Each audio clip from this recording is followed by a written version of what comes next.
Hi guys, welcome back to the channel. We have been playing CoinPoker and the Cash Game World Championship, which is something I said I would be doing. Only been playing since the start of the week. Uh, and I'm going to go ahead and show you my results here. This is all of my actual results for the week. On CoinPoker you can see, let's make the graph bigger. So you can see it's been a pretty good week for me in terms of the results. But I just want to make a point. I actually quite enjoying playing this site to the point where I actually might stop playing GG and just play coin. Not that GG has it's not that GG has like bad games or anything. It's just that the way things are um, right now on GG, I don't know if I'm going to be playing that site for much longer.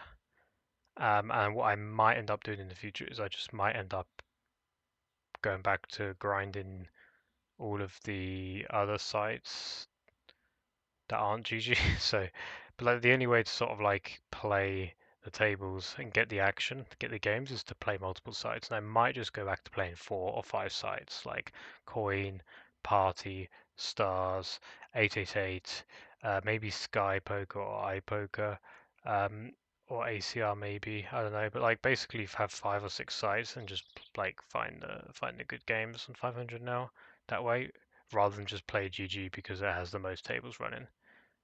Because the way things are, the rake is very high as we know, but like they are banning people for like not nonsense all the time.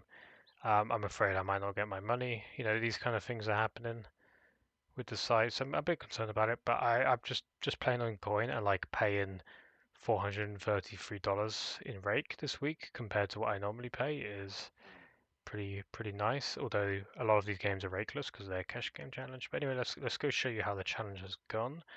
I'm just going to filter them up here. You can see the 6-max games are the challenge, and these 7-max games are the raked games I've been playing as well. So let's get this in. This is from the first week I played. So I didn't play a huge amount of hands. I played 10 hours. I was mostly 1, sometimes 2 tabling because I was playing other ones, and I had a good start. You can see every session I won, apart from this session here, which I actually think was my second session. So that was quite nice. And let's just filter in all of the other games. Let's just filter it all together.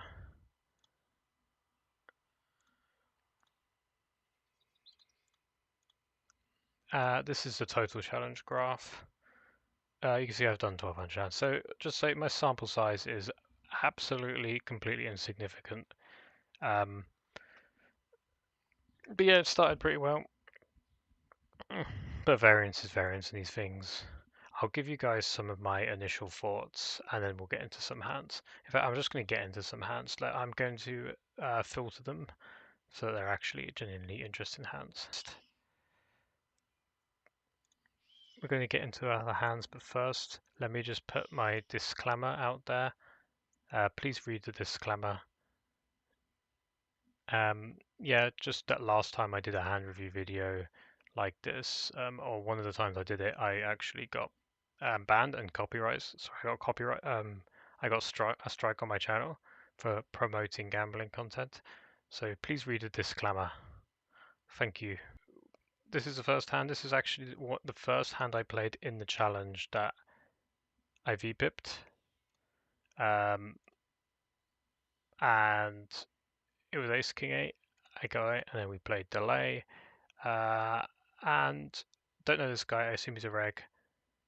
Ace King 8, double A. We could play numerous strategies here. I could range check. I could probe for 30, 70. I could probe for overbet, building around an 8. Ace King, that kind of stuff. I chose to check. When he bet this size in, I chose to do a small check raise. I could do a strategy where I have also have a large check raise size with an 8. But the reason I like this play as a check raise, I'm going to explain the strategy a little bit, just to show you. The reason I think this is good is because the way population plays is they will delay c-bet like their ace-x, maybe like king queen, that kind of stuff. Um, Typically, if they have an 8, they'll probably size up a little bit. I'm not gonna lie. They usually lose. People use 2/3, so the half to me just seemed like it was like a weak ace, maybe king queen, king jack, that kind of stuff. And so I think playing check raise here is good with ace 10 because if he goes bet turn with weak ace x, he doesn't. He's probably not valuable in the river because there's not much point on this board. Um, but he will play. But if I check raise him, he will call, so I'll get some more money, and I can also value bet the river on a brick because he's unlikely to have that much like ace jack plus, because typically he'll probably like pot the flop with that, overbet the flop. So I'm like, I think I'm doing like pretty well. Occasionally we might run into an 8, but like for this size and scheme, I just don't think an 8 is super likely um, as well. So yeah, I kind of like this play. But then we get the king river, so I don't know if I think he probably might still bet call king queen without the club. So I didn't really want to value bet this run out. I could have blocked in hindsight, um, kind of like mergy sizing. I chose to just check instead. But like this is the thing about like playing a check raise, because then we can, because imagine if this was just a deuce, offsuit deuce, like we could just like bet the river, I don't know, 30%, 50%, something like that, and probably get paid. And like suddenly we've won 20 BB profit in a, instead of like if we had just check called. If you go back to check call, we would have, it would have been like 5 BB pots. So like it's just a way of like winning more money from the pot. Um, and the other thing to note about this spot is players don't actually bluff enough in this line on ace king 8/8 when they open from the early position. They when they will go like bet check bet, or like, sorry, check bet bet. That line typically on these type of boards, A-side boards, typically the population doesn't like bluff, so I'm not really capturing bluff money here. They typically don't use like huge overbets in a balanced fashion. So like what I'm actually doing is I'm actually maximizing the EV of my hand, playing it this way. Whereas like I think the standard play people would just check call the turn and then just check the river and just win the minimum. But yeah, we had ace three and we won, so that was nice. 10-9, this was another hand in the challenge. So this guy, I didn't have really any hands, but well, after this hand I was pretty sure is a recreational. Um, so we bet a flop, he raised kind of a smaller size in scheme. We're not going to fold to this sizing. If you'd like gone for like 10 BB, I might have considered folding or even free betting the flop as a bluff, maybe. I don't know. Probably shouldn't.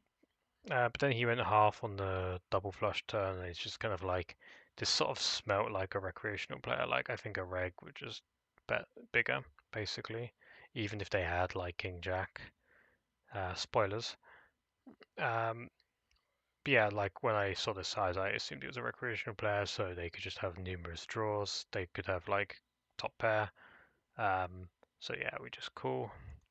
And then we hit the 9 on the river, he checked. And the river I considered shoving at the time because he was I thought as a fish and flush draws missed. So I think I could go all in. But I also just thought maybe because his range is just going to be missed flush draws, or it's going to be um, it's missed flush draws, and it's going to be king x. Is very rarely you might have a set. So I decided I would just bet a size that was always going to be paid by a king. So I went like this size, and a king is never going to fold from a fish when I do this line on double flush draw. But like I do think in hindsight I should just shove because he absolutely turbo snapped me off with king jack. Okay, so on to the, this is the next hand that's worth noting. Skipped over a few. Big DK.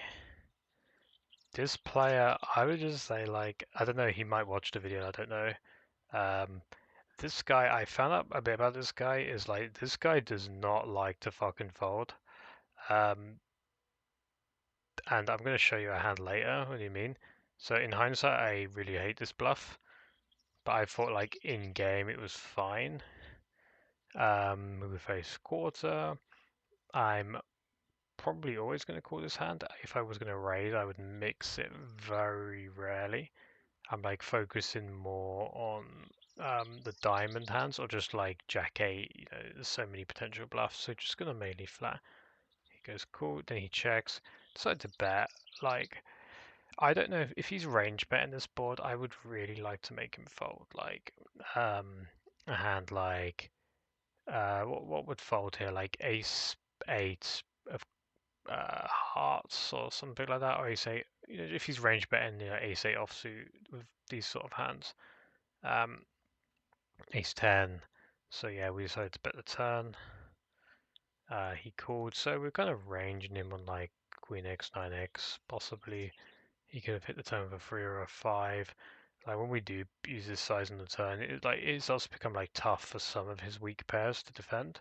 But like for the most part, he should mostly be calling like second pair plus always, and like I think third pair plus with overcard always, and probably just generally third pair plus.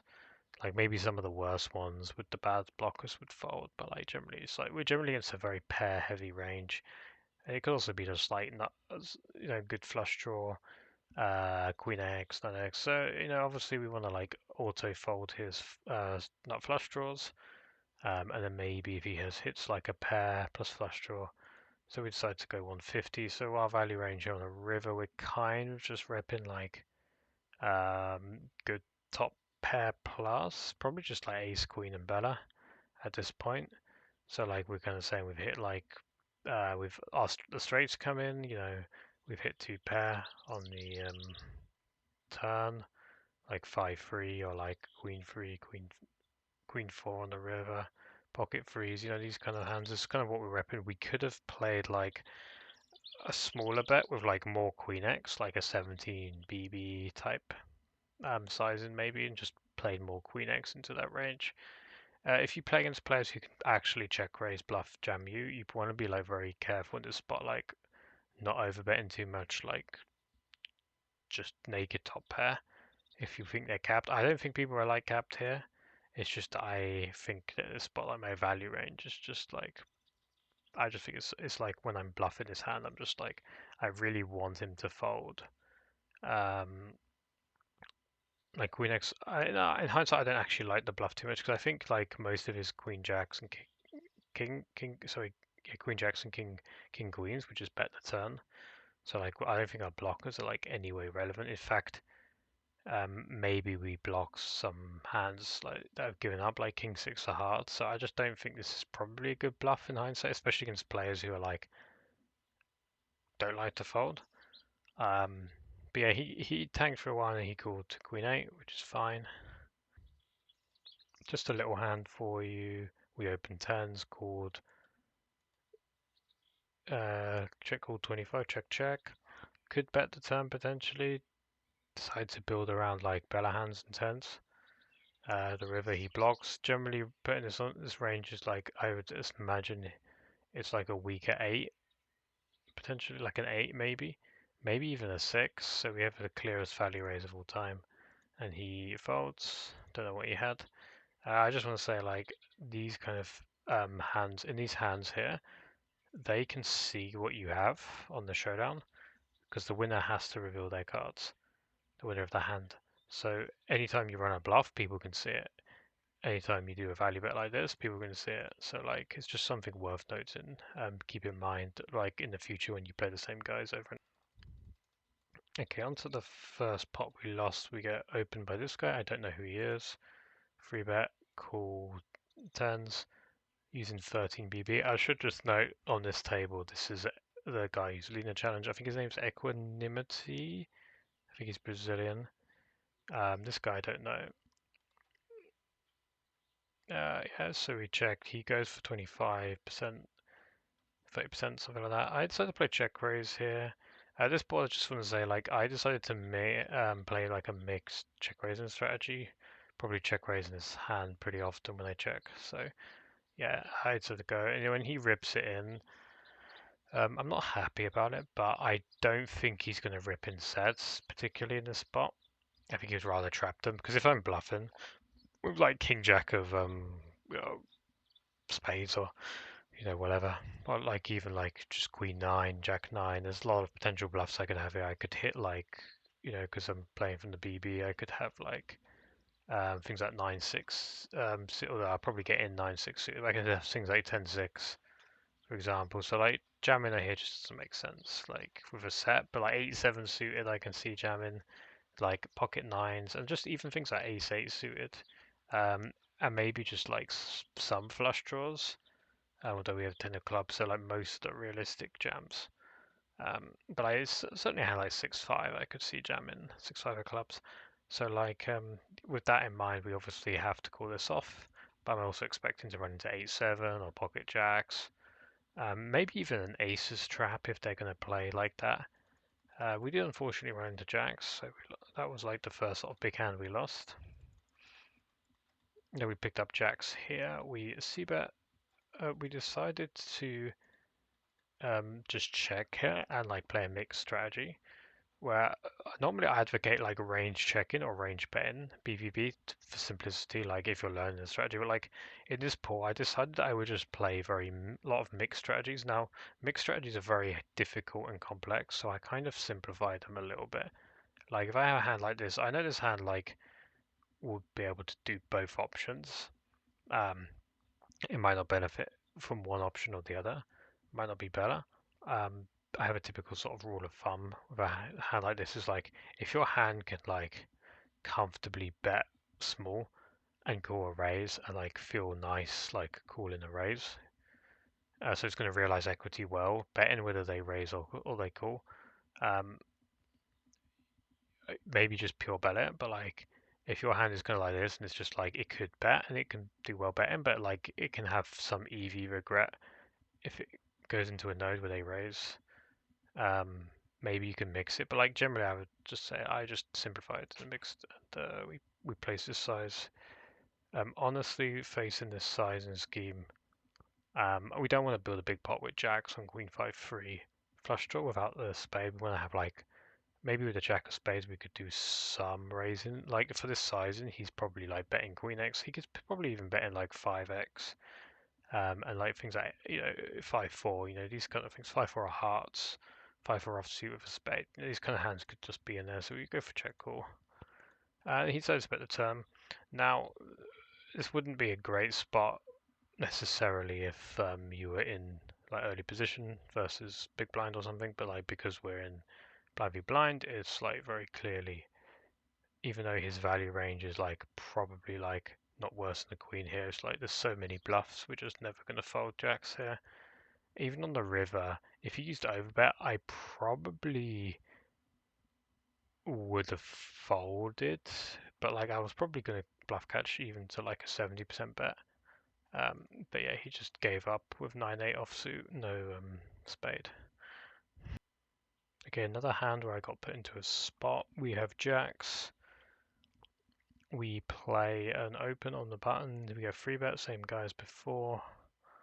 We call. He's using the 11 BB sizing, which would make sense on like regular game. We call 7-3-3. He goes half. Could mix my hand as a raise, so I probably want to raise a little bit more without the jack of hearts. But we flat on this occasion. We hit the A turn. He goes for block. Now this when he goes into 50, he goes like 50 into 30. Like this line, he could be doing this with like almost any hand in his range. So like he could be doing this with pocket tens for value, for example. Yeah, so I'm just not going to fold to like this size, and this is also why you pick this size if you have top pair, because you do want to value bet your other pairs, but you pick this sizing because if you go bigger, hands like this you're just like representing a6 more, and just hands like the one that I have will just start to fold. But we call, and then the river comes, he shoves. Now in this spot he actually snap shoved. So he shoves very, very, very quickly. And I tanked the river thinking it's a very close spot. The reason I made a decision I did was because I felt like his most natural bluffs were on the Queen of Hearts. His most natural bluff is King Jack with a heart. And then he might still have something like 6-5 or 5-4 suited mixing, but they might mix flat pre, and they might not even want to snap shove the river, but maybe not. So those are some like potential bluff combos to consider. But like when I have Jack of Hearts and like he snap shoves the river, it actually to me it just removes more, um, just a significant amount of his bluffing combos rather than his value combos. Whereas yeah, we do block some of his flushes, but like for all of his value combos here, like he could have, um, think about it, pocket sevens, ace queen, ace king with the king of hearts. Although maybe he would want to think about that. Pocket queens can even be in the range here because of his turn line. He could even have queens here. And then there's the flushes, obviously. Yeah, so there's just a lot of two pairs and sets in the spot.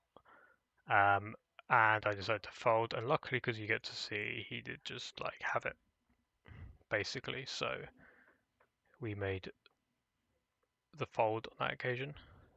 The correct fold, in my opinion, is the fight I had. But yeah, we'll go over this. So we get open, cold call by this guy. This guy cold calls a button. I would say this guy is like quite high up in the leaderboard in the challenge. Yeah, here we have 7-6. We could flat. But like I think squeeze is just so much better. We're probably like gonna mostly squeeze his hand, like 75% or something. We could go a bit bigger. So I flat and then undergun calls and then overcall on the button. So let's range these people's suited hands. We're gonna like be looking a lot at like the suited Broadway, maybe like the kind of hand region, like and some of the like sort of medium to strong pocket pairs. This is like mostly what the range is gonna look like. He's not really incentivized to flat weaker pocket pairs. Now the button generally has a similar sort of range now because it's chip EV ranges instead of like rake. If this is like GG poker, the button would want to have like almost no under pairs, like even medium pockets. Like anything like even tens would be like indifferent here because it's chip EV. I think people will probably call a little bit more with pocket pairs in this node, but like we're definitely going to be looking at King Jack suited, King Queen, you know, some Ace Jack, Ace 10 suited, these kind of sort of combos, maybe some Ace Queen offsuits, Pocket Jacks, sort of like the main sort of part of the range I expect. And this guy will have like more Ace Queen suited, more Ace Jack suited. Yeah, so it is board. It's slow. My hand just feels like it's a board. I mean, I could range check here. I could just split my strategy. Obviously, I'm going to be doing one of those things. We face this bet. I see absolutely 0 points in check raise in this line because um, even if he is like stabbing here with like king queen of spades or something like that, it just doesn't seem like, we're also just going to run into like a set or like pocket tens, these kind of hands. So we'll just play check call. Nimrod gets out the way. Goes to the turn that we obviously hit the spade. I could have expected potentially jam here might happen, but like jam would be kind of sort of like repping the set or like checks. So I was hoping he would like check or just bet like 30% so we can realize our equity. He just checked, which I thought was nice.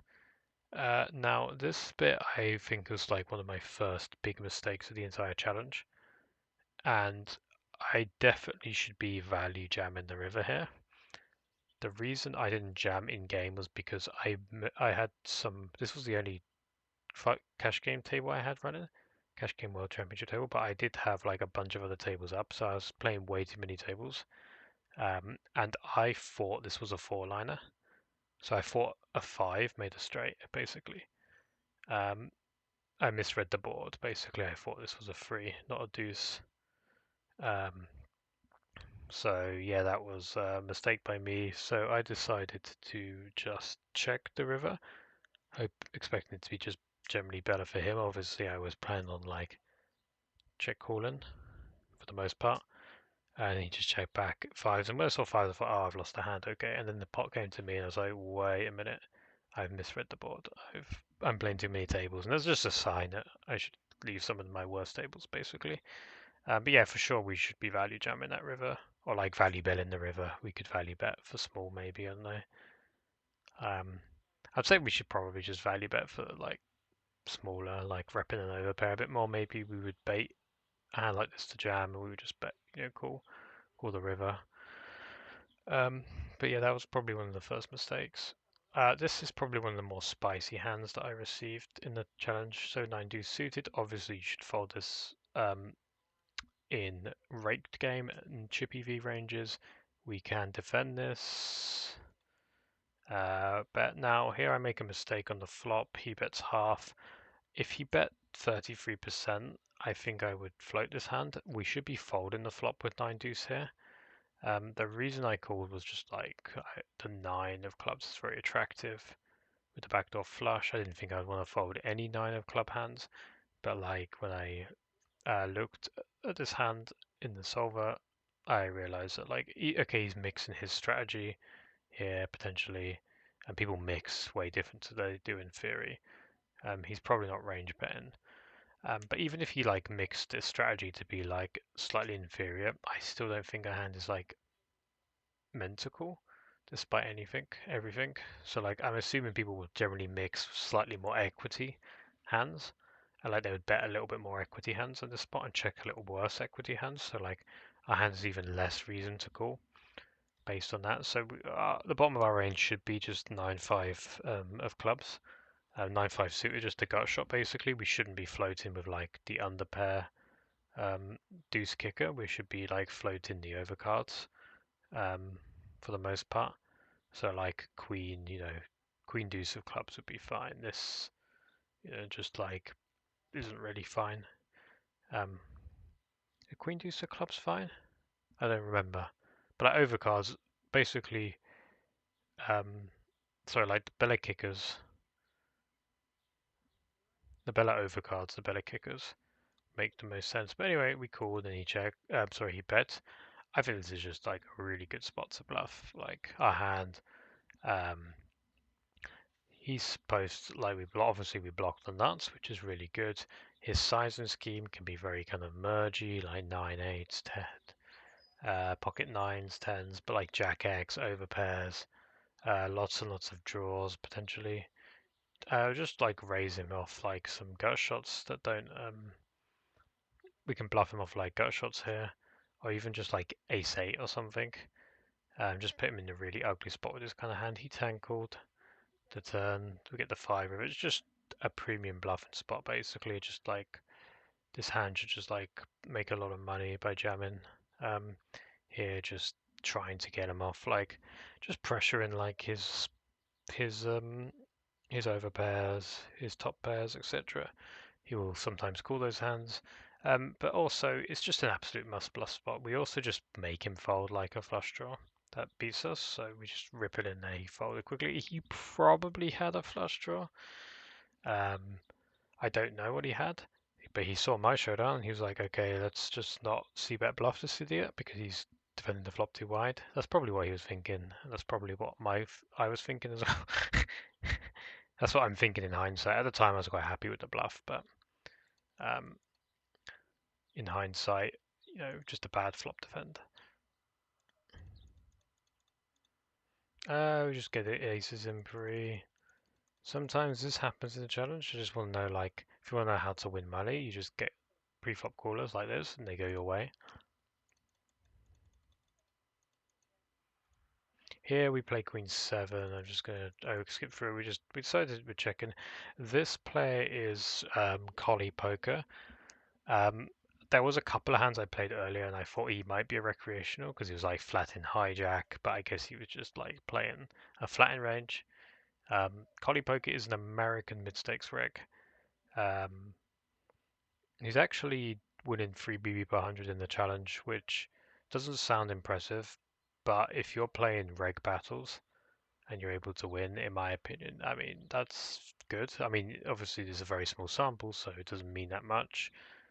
But yeah, he's a player. He makes YouTube content. You can find him. So yeah, we go check here. He doesn't lead, so we don't know when he doesn't lead. He could be mixing leads here. He could just be pure checking his range. So with that in mind, I'm generally quite cautious here. So I check back most of my range, and he bets turn 2/3. I think the size, it's kind of it feels unnecessary, but like it's like if you're gonna play this size in here because he's supposed to have 10-6. But I also like I can have like Jack 10 as well. So like he doesn't want to like play over bet. So like he goes for this size and um now we defend. Now I don't think I'm gonna fold any pair here realistically other than like 5 with bad coverage. I just think like the pool probably stabbed too much in this line. And then the river comes, he checks, and we just check. He had King Jack off and gave up, which is obviously would be like a logical bluff with the Jack. Um, yeah, sometimes people don't like to like fire the river. This is one of the more interesting hands I played. Um, Now I'm going to talk this hand is like a bit of a deviation from theory, but my reasoning for it is kind of dumb. I don't really blame the guy. I don't know who this guy is to demo. We ended up free-handed. Sometimes that happens. Tables like don't run. We check here. We are playing mixing strategy again on this pool, so we're just mixing our hand. We decide to check it. He bets 70. So range is going to be slightly above average in strength, but we obviously never fold this. You could even argue to sometimes check raise this combo, like 10% of the time maybe. Um, but yeah, we check call. Turn is a deuce.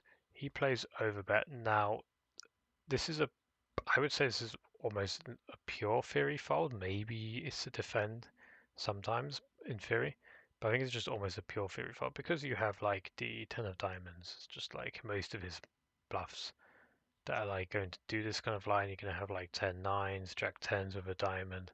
That's a lot of bluffs like 10x, 10 5 of diamonds. These just 10 7 of diamonds. Just a lot of like potential bluffs that are going to like fire the turn here. Um,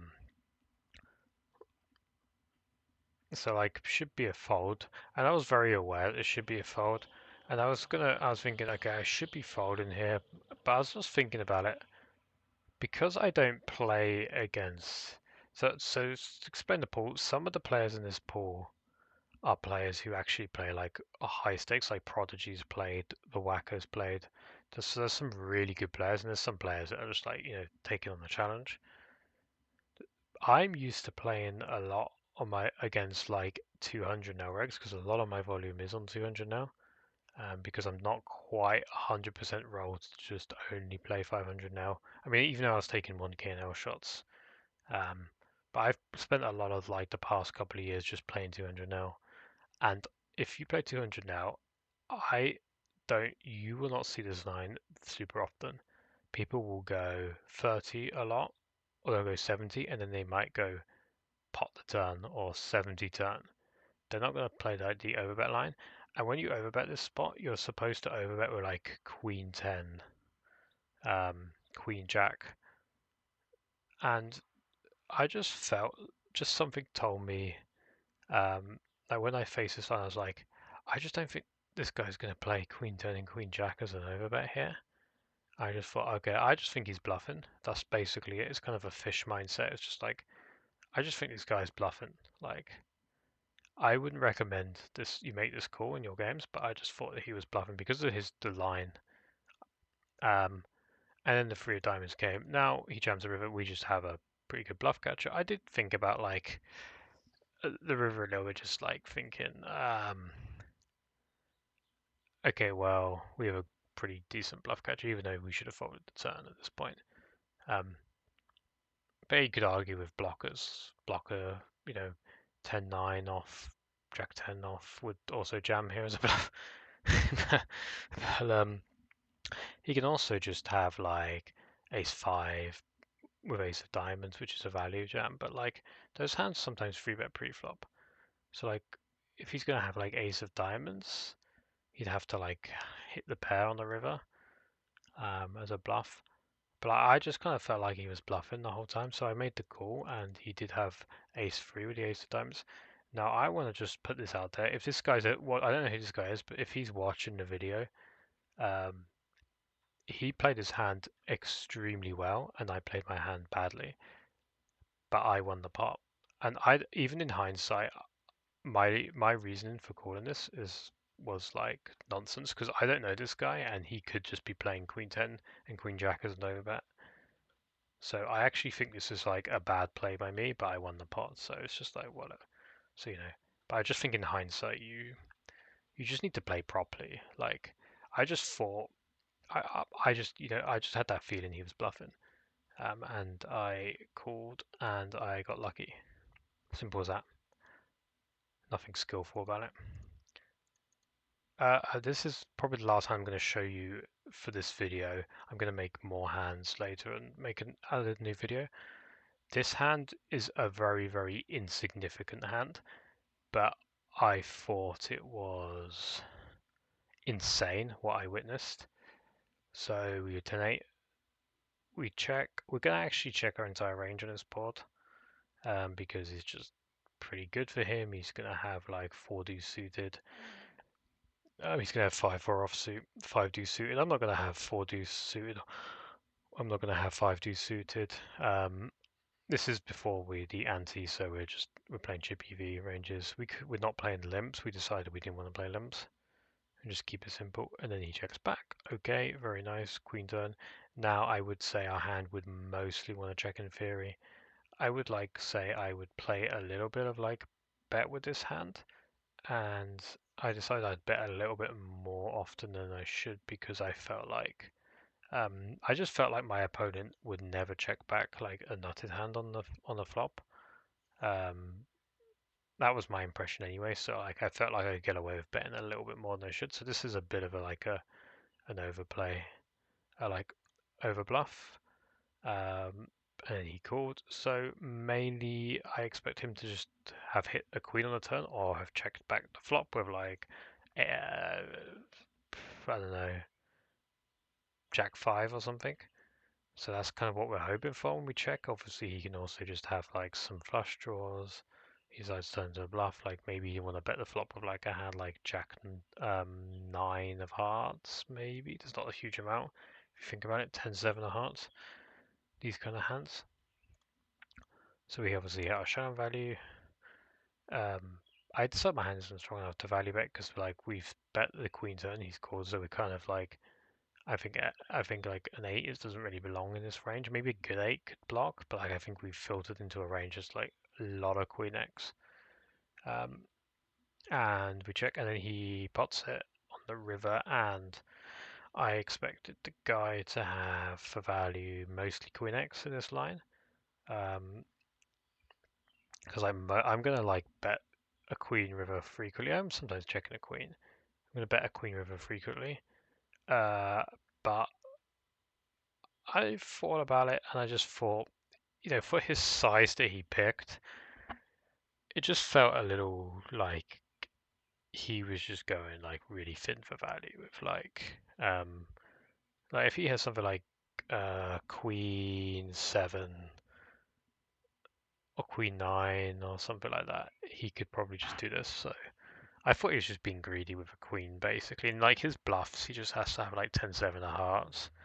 Just something like this, or just have mixed the flop with a 3. And I just think like most people are just going to stab a 3 on the flop, and even a 6, and like the a6 type hand might just take SD or showdown value.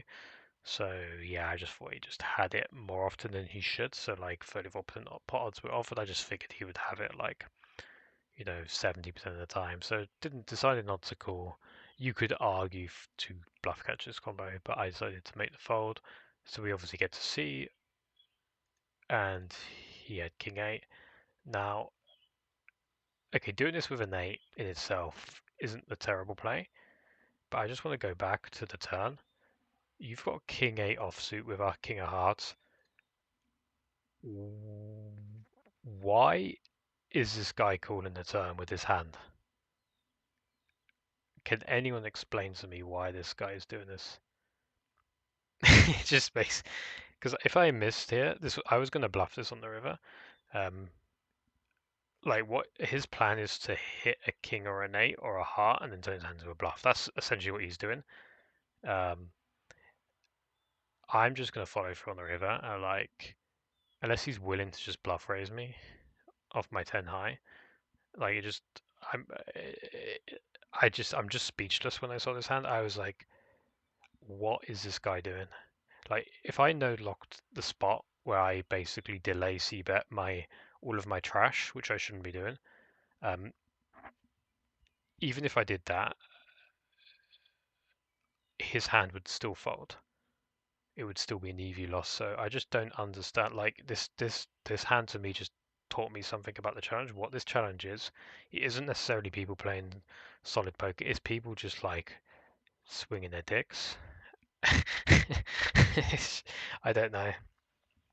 Like this hand to me was just like the most insane hand of the challenge that I've seen. It's like this guy would not fold this hand on the turn to a 75% delay. So it's not like I bet 30%. Like I could 30% you'd still want to fold this hand, but I could understand more. I bet 75% and he still called this hand. Yeah, I mean shout out to this guy. He's doing quite well in the challenge, but like what the fuck is this? Like what is this? So yeah, I mean my next my new lesson my new way of playing this guy is to just like value bet thinner as an exploit. Like I'm gonna bet the turn here of like king four. He's gonna if he's gonna call me with king high, then I'm just printing money here. If I just increase my value, just bluff less with hands like this and just value bet thinner. He doesn't like to fold. Anyway, we're gonna end the video here. I've been going on for a while. I've edited down some of the boring hands, and some of the interruptions. So yeah, let me know what you guys think. Do you want to see me more content? I have loads more hands to show, but this was like some of my earlier hands from the week. So yeah, thanks for watching, and I wish you all the best.